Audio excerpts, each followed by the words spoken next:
Welcome to Winging It with Wingo with your host, Derek Wingo.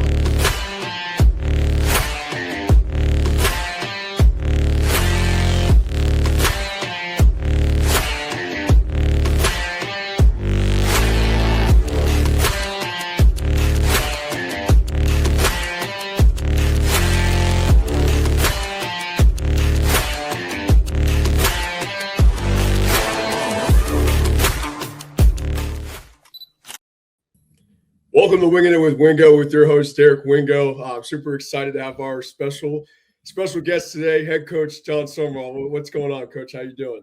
What's up, Wingo? Appreciate you having me on, man. We're ripping and running, dude. Spring practice number 1 tomorrow, so we're in the thick of it.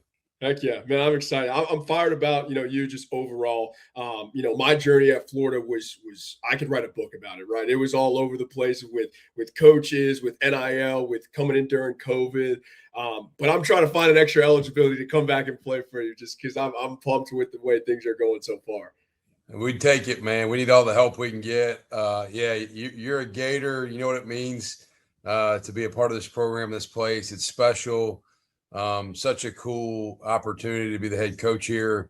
And I know what this place means to you. Yeah, definitely. Absolutely. And I got to kind of ask you right off the bat, what was it like for you in that moment, getting the call, finding out, you were going to be the next head coach of the University of Florida, just to have this, opportunity moving forward in your career?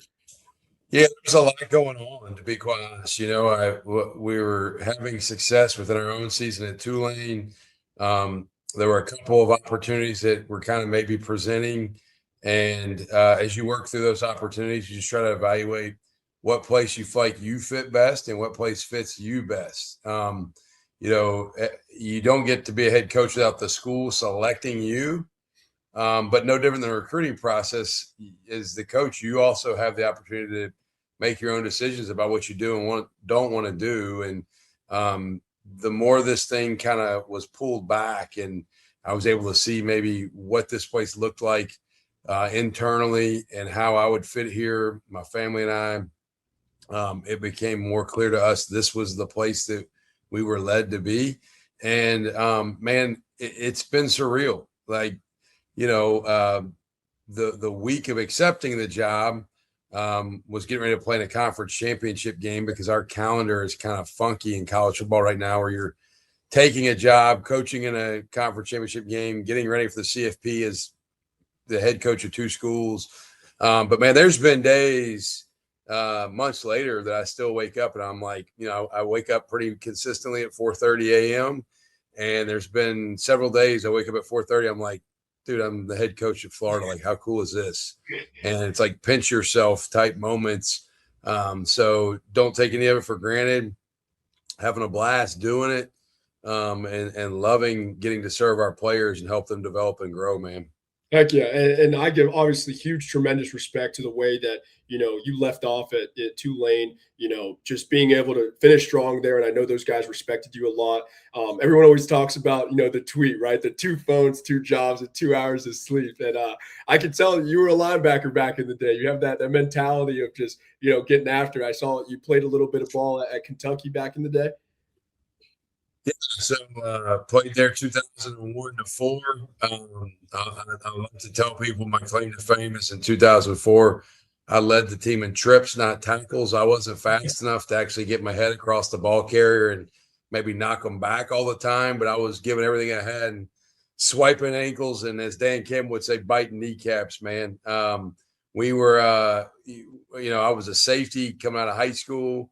Got to college, they gave me jersey number 44. I knew that meant I was probably moving closer to the box, and became a linebacker there at Kentucky. My last year was 2004, and then got right into coaching. Started coaching 05, 06 as a GA, and have never looked back. But was very privileged to get to play in the SEC, play in the swamp. 04, we played down here, and I'll never forget the environment.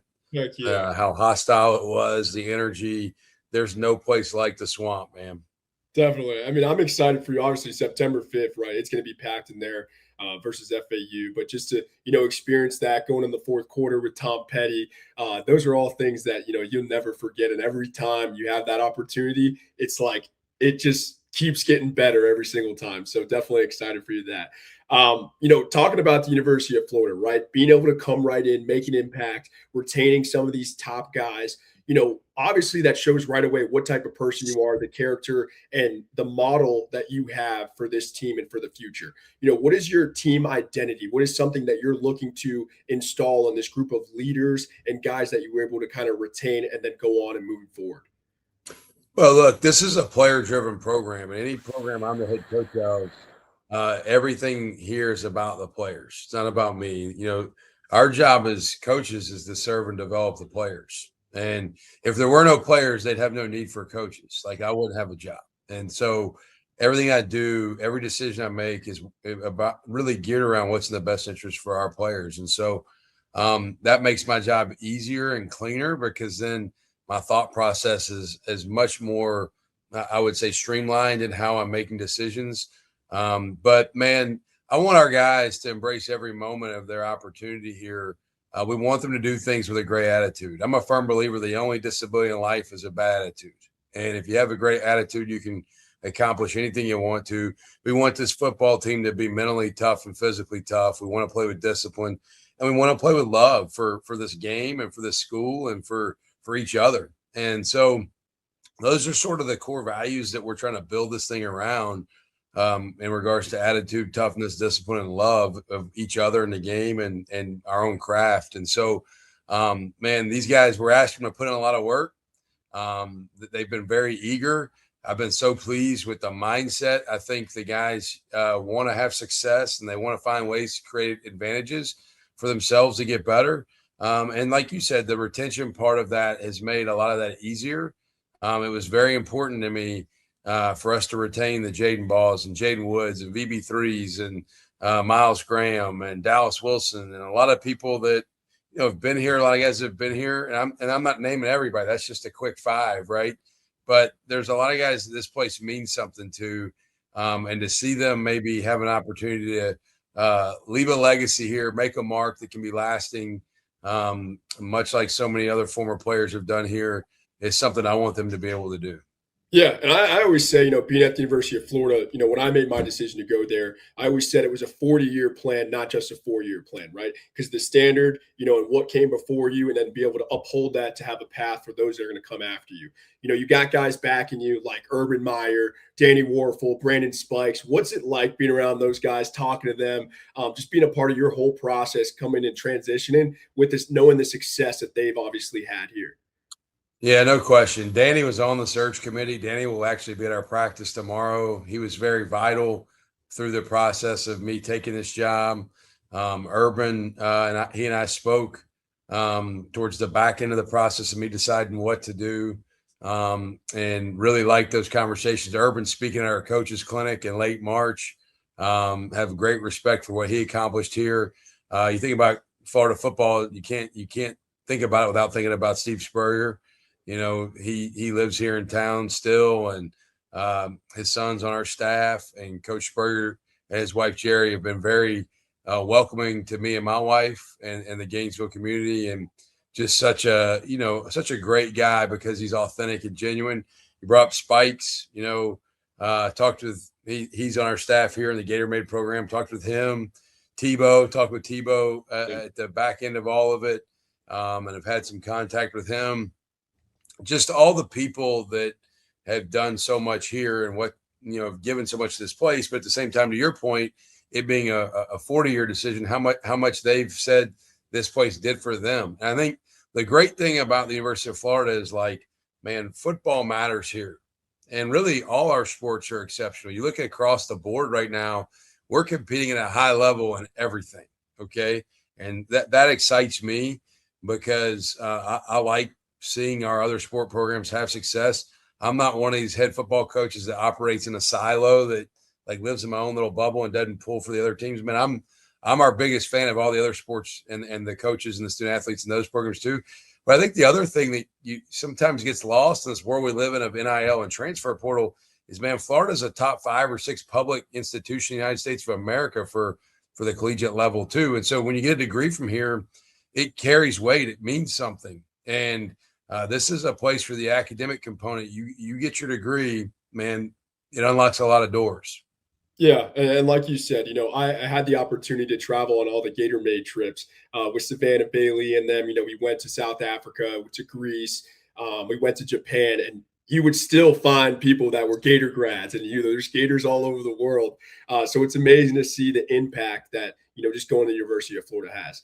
I saw yesterday, you were taking pictures out there in the swamp with the Gator out there, man. You weren't scared it was going to turn around and take a chomp at you. Yeah, I'm not going to sit here and act like I had no fear in that moment. And I can also assure you that was not just like some idea I came up with. I wasn't laying around when I going, you know what, maybe they could give me a gator in the swamp and I could try to pet it or something. But such a cool experience. What an impressive animal. Yeah, I had the chance to get probably 4 or 5 feet away. It's about as close as I got. I did get to touch it once they had maybe it ready to go back in the truck to go back to where it lives. But man, a couple of times her name was Helena, and a couple of times she snapped and like moved fast. I'm like, whoa, easy, like chill out, like this. I'm your friend here, okay? I'm not trying to harm you. I'm for you. I'm also a Gator. I'm a Florida Gator, and so. But yeah, cool experience to say the least. My kids, they immediately, when I showed my kids at home, I got 4 young kids, that experience, they all, the world we live in now, they're like, oh, that's AI. It's not real. I'm like, no, I can assure you it was freaking real. All right. So I was there. It was real. It's not made up. That's great. So I got to ask you, right, a chance to talk about your family a little bit. Obviously, a transition for them as well, but just being able to have them to support you, right? Your kids being along in this journey, obviously your wife being there, super present. What is it like just being able to have such a close family and just now growing that family at the University of Florida with everyone that's been so welcoming for you? Yeah, what a great question, man. I don't get that very often. To be honest with you, I'm a husband and I'm a dad.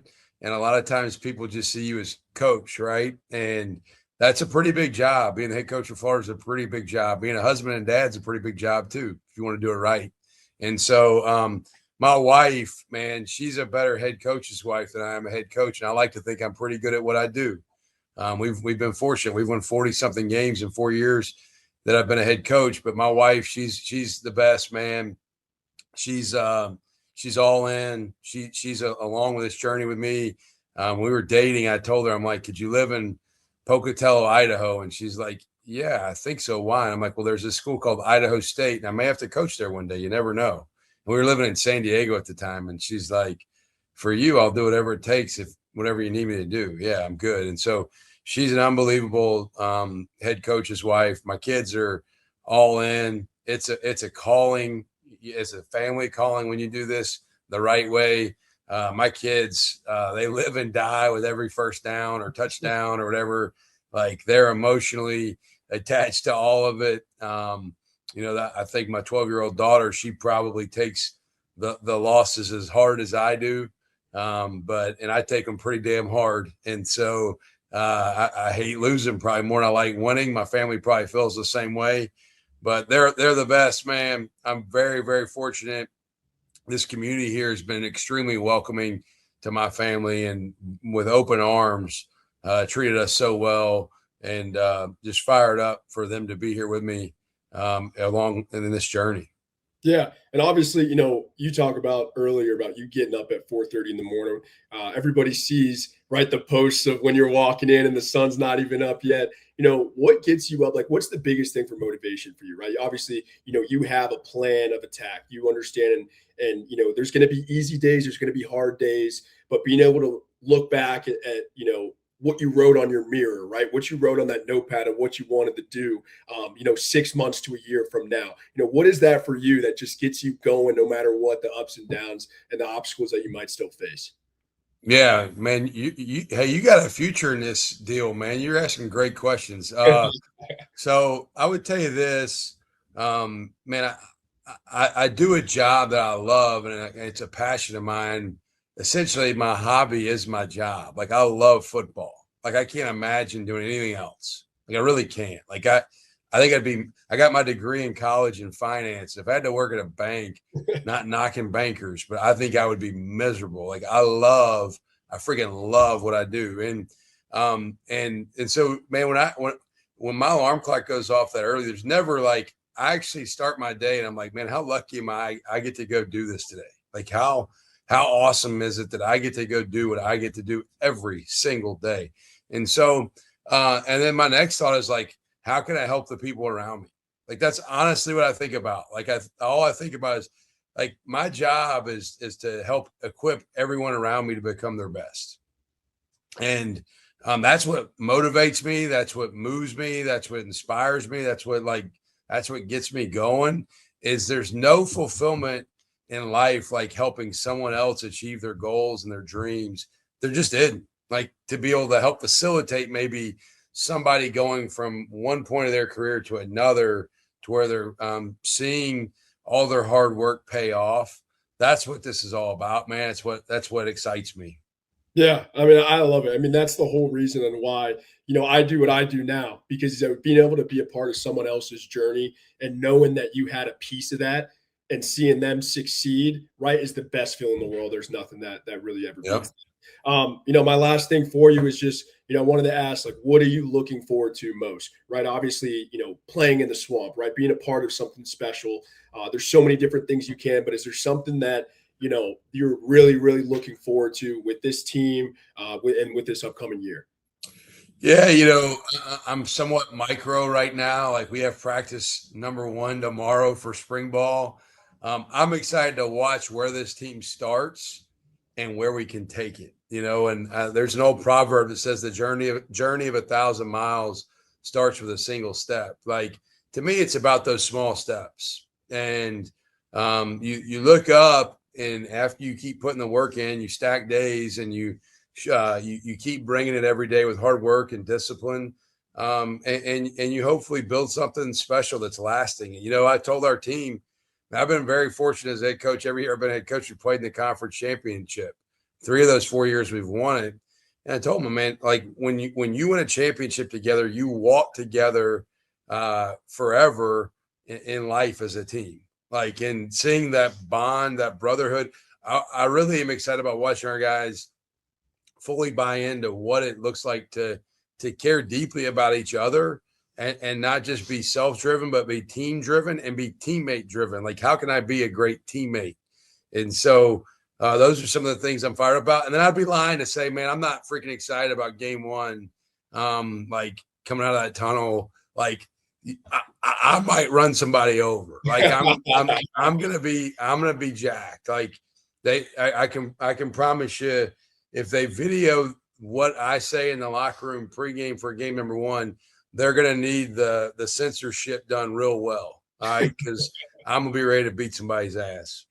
I love it. I love it. That's going to be something, you never forget. I'm excited for you. I really appreciate you, hopping on with me today to talk a little bit about. I'm excited to watch, this journey. I'll be up there and, cheering everybody on. But, I really appreciate you just taking this short time with me. You're the man, bro. Appreciate you having me on.